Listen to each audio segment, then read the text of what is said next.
Well, mostra claramente que preso a curva de Rui foi prisão de fim de semana. Essa é a informação que a diretiva de Kia a suministrar na Ministra de Justiça riba de domingo último. E caso há rabo mais largo, ora com há objeto parecido numa arma de candela riba terreno de prisão. O mandatário segura que ele instrui o Procurador-Geral para estar com a investigação via lance de charge também, para estar seguro que não está fora de padrão, está ajudando o preso com intenção de Rui e acesso na arma de candela. A tomar várias medidas para evitar a repetição. E no momento que o tradona na Kia a constatar essa aqui, na abai over na uma investigação, é bem topa e maneira aqui na de uma área que é não mestre tá batata.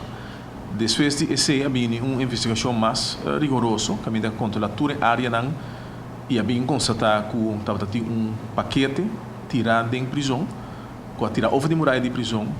E de paquete aqui a bem constatar que tem algo parecido, ou paquete tem algo parecido na arma.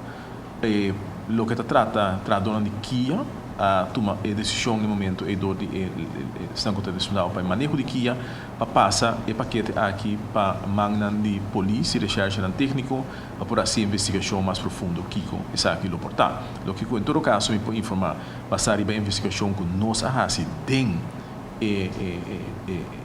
den Kia mestra que o paquete aqui estava presente numa área que um prisioneiro não podia e também está aí que coisa que está parte uma arma e para para recherche técnico. Não está sendo aí que den Kia assim nenhuma investigação no paquete e nem Kia tampouco está trabalhando de stand de Kia para se e para determinar que coisa que está.